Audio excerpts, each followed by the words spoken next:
안녕하세요. 비우는 마음입니다. 오늘 우리가 함께 나눌 이야기는 조금 묵직한 질문으로 시작합니다. 왜 인간은 고통을 알면서도 자식을 낳을까요? 우리는 모두 압니다. 이 세상이 결코 쉽지 않다는 걸요. 삶은 때때로 너무 아프고 고단하며 피하고 싶을 만큼 괴로울 때도 있습니다. 그런데도 우리는 새로운 생명을 세상에 불러오고 그 아이에게 다시 삶을 살아가라 말합니다. 우리는 이런 질문을 마주할 때마다 망설이게 됩니다. 그 답을 찾는 과정에서 우리는 인간의 본질적인 욕망과 사랑, 그리고 삶의 의미에 대해 깊이 생각하게 되지요. 우리의 마음 한켠에는 이미 그 답이 있을지도 모릅니다. 왜일까요? 무엇이 우리를 그렇게 이끄는 걸까요? 부처님께서는 여기에 대해 아주 깊고도 놀라운 통찰을 남기셨습니다. 오늘은 그 이야기를 불교의 지혜를 빌려 천천히 풀어보려 합니다.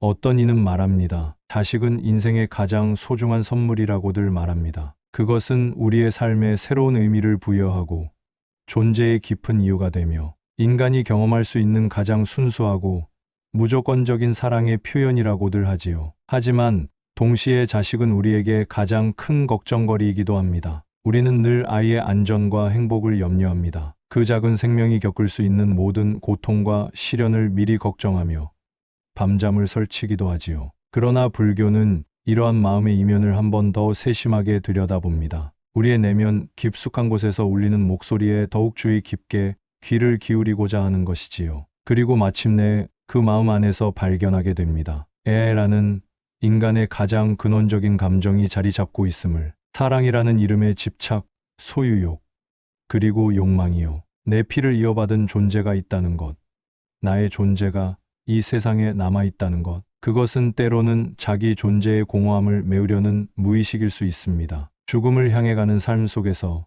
뭔가를 남기고 싶어 하는 본능이기도 하고요. 사랑이라는 이름으로 포장된 두려움일지도 모릅니다. 부처님은 말씀하셨습니다. 사랑은 고통의 시작이다. 무소의 뿔처럼 혼자서도 걸어가야 할 이 길에 우리는 스스로 새로운 고리를 만들고 또 다른 고통의 씨앗을 심고 있는 건 아닐까요? 그렇다면 자식을 낳는 건 잘못된 일일까요? 아닙니다. 불교는 어떤 행위도 선과 악으로 단정짓지 않습니다. 중요한 것은 그 행위의 본질을 내가 자각하고 있느냐입니다. 그 아이를 정말로 사랑해서가 아니라 내 욕망을 투영해서 낳는다면 그 아이 또한 나의 업을 고스란히 짊어지게 될 수 있습니다. 그러나 만약 자식을 낳는 행위조차도 비움과 깨어있음의 연습으로 삼는다면 그 인연은 또 다른 업이 아닌 해탈의 길로 이어질 수 있습니다. 부처님께서는 자식을 낳는 일보다 더 중요한 것은 그 자식에게 어떤 업을 전해줄 것인가라고 하셨습니다. 욕망으로부터 벗어나 깨어있는 삶, 지혜를 가진 부모, 업을 덜어내는 부모, 그것이 자식을 진정으로 사랑하는 길일지도 모릅니다. 자식을 낳고 싶어하는 마음이 드는 순간 한 번 더 스스로에게 물어보는 우리가 되었으면 합니다. 나는 이 생명을 통해 무엇을 이루고 싶은가? 나는 이 아이에게 어떤 인연이 되고 싶은가? 그리고 무엇보다 나는 나의 마음부터 먼저 비우고 있는가? 그리고 가만히 생각해보면 우리는 늘 채우는데 익숙해져 있었습니다. 가방을 채우고 냉장고를 채우고 통장을 채우고 머릿속 계획까지 빽빽하게 채우며 살아왔지요. 그러나 마음이라는 그릇은 채운다고 가득 차는 것이 아닙니다. 오히려 가득 찼다고 생각한 그 순간부터 우리는 무거움에 지쳐가기 시작합니다. 그래서 부처님께서는 우리에게 비우라 하셨습니다. 비우는 것은 포기하는 것이 아닙니다. 오히려 더 본질적인 것에 집중하기 위한 삶의 정리입니다. 자식을 낳는 것도 마찬가지입니다. 그 아이가 내 소유라는 생각을 비우고 내가 만든 존재가 아니라 인연 따라 온 또 하나의 생명이라는 자각을 품는 것, 그것이 곧 깨어있는 부모가 되는 첫걸음이 아닐까요? 우리는 아이에게 줄 수 있는 많은 것을 고민합니다. 좋은 교육, 안정된 환경, 물질적인 유산들. 하지만 정말로 중요한 것은 어떤 마음을 남겨주는가입니다. 깨달음을 향한 자세, 연민과 공감의 마음, 그리고 무엇보다도 스스로의 업을 자각하며 살아가는 태도, 그 모든 것이 아이의 삶을 지탱하는 근본이 될 것입니다. 그러니 자식을 낳고 싶은 그 마음조차도 그저 자연스러운 욕망으로 흘러가게 두기보다는 한 번쯤 멈춰서서 바라보는 연습이 필요합니다. 이 인연이 고통이 될지 자유로 가는 문이 될지는 전적으로 우리의 자각에 달려 있습니다. 오늘 이 이야기가 누군가의 마음에 작은 울림이 되었기를 바랍니다. 그리고 그 울림이 고요히 퍼져 또 다른 깨달음으로 이어지길 바랍니다. 당신이 걸어가는 이 길 혼자가 아닙니다. 부처님의 지혜와 당신의 고요한 마음이 언제나 함께하길 바라며 조상, 제사, 귀신 그리고 우리 삶과 깊이 연결된 부처님의 가르침. 우리는 늘 궁금했습니다. 과연 깨달음을 얻으신 부처님은 귀신의 존재를 어떻게 바라보셨을까요? 그분은 이런 초자연적 존재들을 믿으셨을까요? 흥미롭게도 불교 경전을 자세히 들여다보면 우리의 예상을 뛰어넘는 수많은 귀신 이야기들을 발견할 수 있습니다. 이는 부처님 시대에도 이미 이러한 존재들에 대한 깊은 관심이 있었음을 보여줍니다. 경전 속에서 그들은 단순한 이야기 속 존재가 아닙니다. 그들은 부처님께 직접 나와 자신들의 고통과 번뇌를 털어놓기도 하고 때로는 인간 세상에 영향을 미치며 복을 내리거나 벌을 주는 존재로 묘사됩니다. 가장 주목할 만한 점은 위대한 깨달음을 얻으신 부처님께서도 이러한 존재들을 부정하거나 외면하지 않으셨다는 사실입니다. 오히려 그들의 존재를 인정하고 그들과의 관계를 통해 중요한 가르침을 전하셨습니다. 이러한 부처님의 태도는 율장이라는 경전에서 특히 분명하게 드러납니다. 거기에는 다음과 같은 의미심장한 말씀이 기록되어 있습니다. 부모가 아귀도에 떨어졌거든 자식이 죄를 지내 공양하라. 부처님께서 직접 제사의 효용을 말씀하신 장면이지요. 하지만 여기엔 조건이 있습니다. 진심으로 베푼 공덕이 있을 때 그 공덕을 회양해야 한다는 겁니다. 즉, 좋은 일을 하고 나서 그 공덕을 조상이나 돌아가신 존재에게 돌려주는 마음이 중요하다는 뜻입니다. 그러니까 불교에서 제사는 귀신을 달래는 의식이라기보다 마음을 되돌아보고 공덕을 전하는 수행에 가깝습니다. 그럼 진짜로 조상이 오는 걸까요? 이 질문에 대한 답은 단순하지 않습니다. 부처님은 말씀하셨습니다. 인연 따라 다시 태어나고 업 따라 다시 돌아온다. 이 말은 우리가 만나는 존재들이 눈에 보이지 않아도 인연으로 이어질 수 있다는 뜻이기도 합니다. 심지어 미국에서도 한국의 제사와 비슷한 방식으로 조상을 기리는 문화가 살아 있습니다. 이는 단순히 전통이 아니라 내가 어디서 왔는지를 기억하는 행위입니다. 불교는 단지 귀신이 있느냐 없느냐를 따지기보다 그 존재에 대해 우리가 어떤 마음을 가지느냐를 묻습니다. 두려움이 아닌 연민으로, 미신이 아닌 공덕으로 우리는 이 인연을 마주할 수 있어야 합니다. 그리고 이제 우리는 더 깊은 질문으로 들어가 봐야 합니다. 단순히 귀신의 존재 여부를 넘어서 우리의 삶과 죽음, 그리고 그 사이의 깊은 연결성에 대해 생각해 보아야 할 때입니다. 제사를 지내는 당신, 정말 조상이 오는 걸까요? 그보다 더 중요한 건 지금 이 순간 당신이 어떤 마음으로 그들을 기억하고 있는가입니다. 어쩌면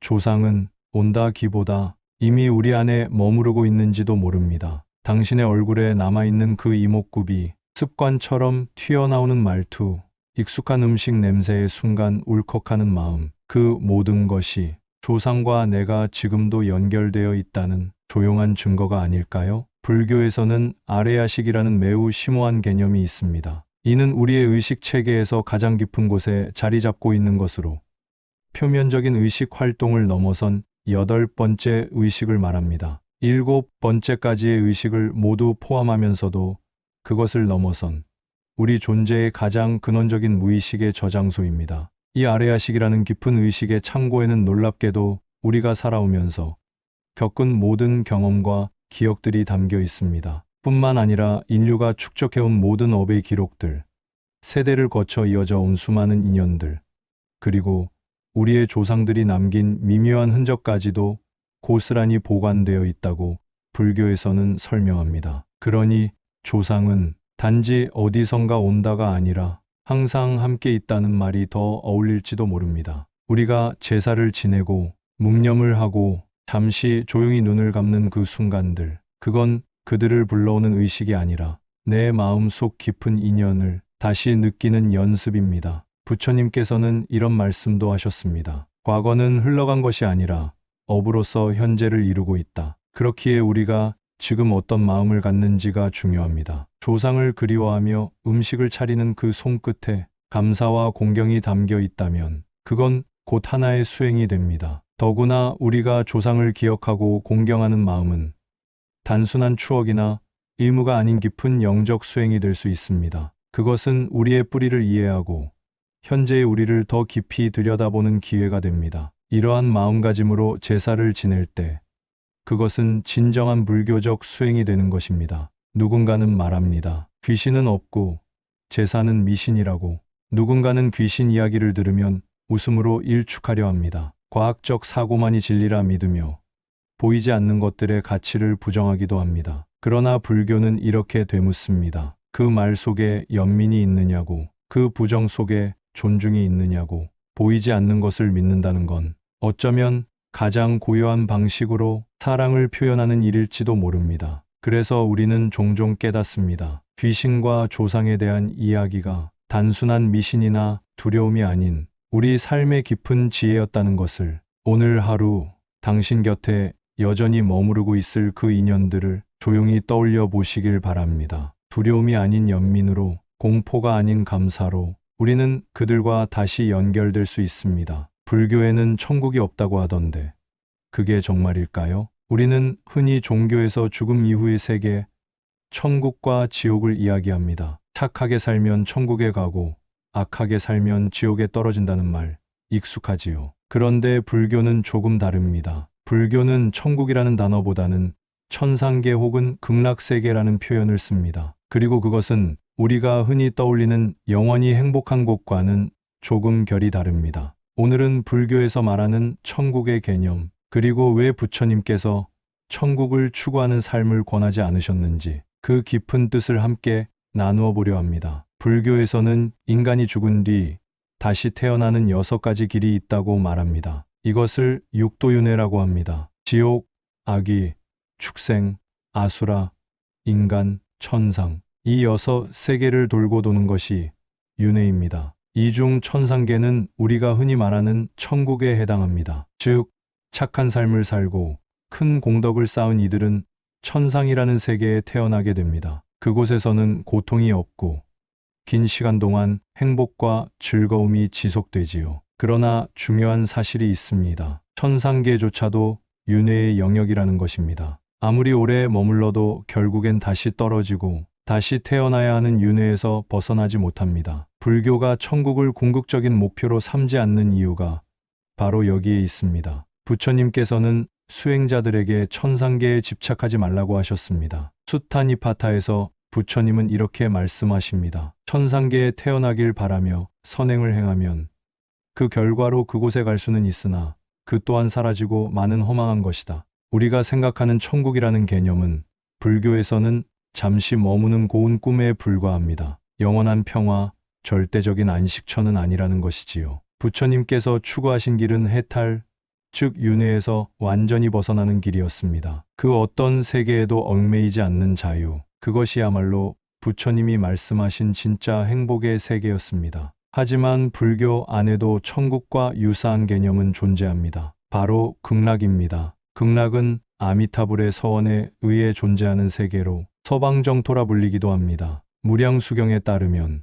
극락세계는 고통이 없고 언제나 맑은 음악이 울려 퍼지며 사람들은 연꽃 위에 태어나 수행을 이어갑니다. 그곳에서는 윤회가 멈춘다기보다는 해탈을 향한 수행이 아주 유리한 조건에서 지속되는 곳입니다. 즉, 극락은 마지막 목표가 아니라 해탈을 위한 중간 정거장에 가깝다고 할 수 있습니다. 그래서 많은 불자들은 극락왕생을 발언하며 그곳에서 다시 수행하여 부처가 되길 기도합니다. 그렇다면 부처님께서는 우리에게 어디를 향해 가라고 하셨을까요? 천국도 아니고 극락도 궁극적 목적이 아니라면 우리는 무엇을 바라보며 살아야 할까요? 부처님은 늘 지금 이 순간을 강조하셨습니다. 미래의 세계를 꿈꾸기보다 지금 이 자리에서 탐욕과 분노, 어리석음을 비우는 것, 그것이야말로 해탈의 시작이라는 말씀을 하셨습니다. 천상계의 쾌락도 지옥의 고통도 모두 업에 따라 생겨나는 허상의 결과일 뿐